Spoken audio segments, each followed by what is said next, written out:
Memphis Grizzlies star point guard Ja Morant kicked off his morning in a pretty interesting way, to say the least. He went on his Instagram and he posted some I love you messages to some people that are close to him, including his mother and his dad.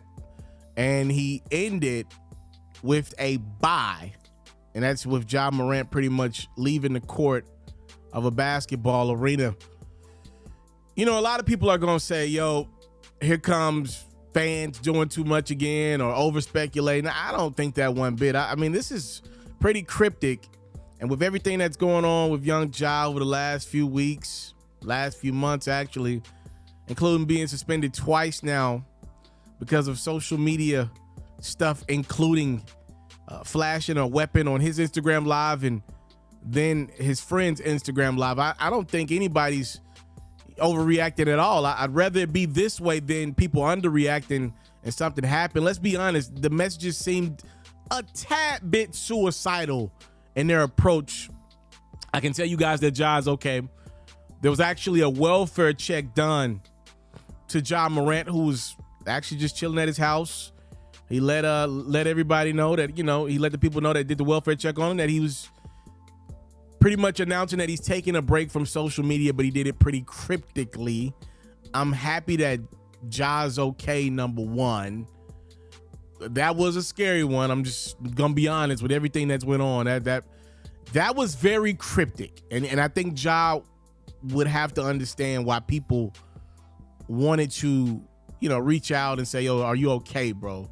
Matter of fact, maybe he wanted that. I don't know. But hopefully young Ja Morant gets the help that he needs. He was about to go crazy this summer. By the way, before all this happened, Ja had kicked off his summer to a lit start. That NBA young boy was out. He was about to go crazy. Look, hopefully Ja's able to have some fun this summer, but do it in ways that don't involve, forget social media, flashing guns. Because look, at the end of the day, what Ja's been dealing with, I don't think it's about social media. I think it's more or less about what he's doing on not just his social media or, you know, period. Forget social media. Don't do it, period. You know what I mean? Not that guns ain't nothing to just flash around and play around with. That ain't it. That ain't it. You pull it out when you need to use it. It's been always my approach. Tell y'all a quick story. So I'm still in my 20s. Yeah, I said it. I'm 29. I'm still hanging on by a thread of my 20s. So I missed the social media window to like really post everything, I feel like about by 2 years.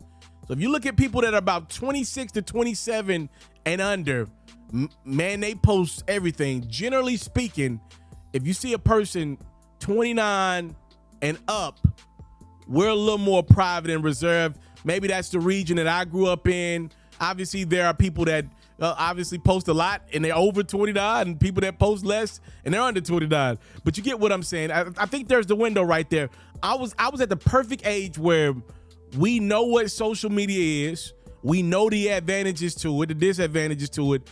But a lot of us don't feel compelled to post our every footstep. Again, there's always exceptions to the rule. You know, when I see a guy, you know, tell his family members, I love you, cryptically, you know, it definitely makes me think, man, we live in a world where you feel like you got to tell everybody everything, right? Like, you know, it ain't a happy birthday post to a family member in which you want other family members to see. He just went online and said, I love you, mama. I love you, dad. Look, to each his own. It's Ja's prerogative. He's got the right to do whatever he wants.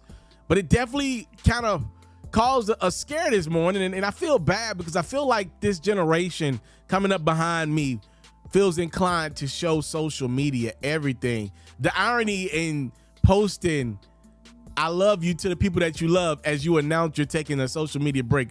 The irony in that. I do believe social media oftentimes can create a sick cycle. Like once you start that game of giving the world all of your good news, all of your ups, all of your bad news, all of your downs, that one's kind of tough to turn off. To me, Ja doesn't owe social media anything because his gift, what he's giving the world, is through his love of basketball. That's what he's giving the world. Anything else he gives us is he doesn't owe us anything. I tell y'all something. I'll tell y'all about my life real quick. And this is just coming out because of this video. I never feel inclined to do this, right?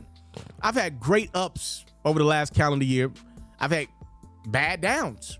Look, be honest with you, I got married pretty much a year ago. I shared a little bit of it, but I enjoyed that moment with the people that were around me. I bought a car, and this car is crazy. It's never been posted on social media. I'm good. I don't need to look. This car starts by the phone. This thing is serious, man. I'm talking about this thing is serious. It's not, it's not something I want to post online. I don't feel the need to show everybody my high ups. I've had some downs. I lost some family members, the ones that really mean to me, people like young OGs to me. I talk about it briefly, but never in depth. And I'm not knocking anybody that does. You grieve how you grieve, but I'm just saying what works for me. This has been a very tough year for content creation. Being honest, I'm just being honest with you guys right now. Like it's a lot of competition right now. When I came into the game 6-7 years ago, there was not as much competition. You're competing right now. It's a lot. I'm being honest, I'm competing with guys like Kevin Hart right now. It's a lot. Everybody's in the content space right now. That's a lot for a young creator trying to fund stuff by his lonesome. Right? Like I've had ups and downs. I don't let social media catch me in that cycle. That's the one for me. I never, I post obviously content for a living. We're covering stories day in, day out. If I find a little creative pocket to talk about me, my wife, or something, if it makes sense to further the story, I'll do it. But more times than not, I just want to get the heck out the way because I don't want to get in the cycle of giving everything. Does it help with business oftentimes? Yes. But do you see yourself over posting things that just seem ridiculous sometimes? Like, yes, you do that. And it can happen to anybody, especially when you start to see numbers follow it and fans start to get behind it. Like it can be a lot. Hopefully young Ja Morant is getting whatever help that he needs. That's just tough. He says okay, man. So we're gonna take him at face value. I hope that's true. I hope nothing else is going on with Ja. Hopefully, man, have some fun, bro. You can have fun without posting a gun on social media. Go have some fun. Go live your life. You're young, you're rich, and you're great at what you do on the court. All right? Go have some NBA young boy list fun and enjoy yourself, man. Like, this ain't the end of the world. You'll be back. Whatever many games you're suspended from, you'll be back, and you'll be better than ever, all right? Time, love, and support is what your boy would never take for granted. Ja Morant is okay. So he says they did a welfare check on him this morning. And the young star point guard says he's just taking a break from social media. I'm out.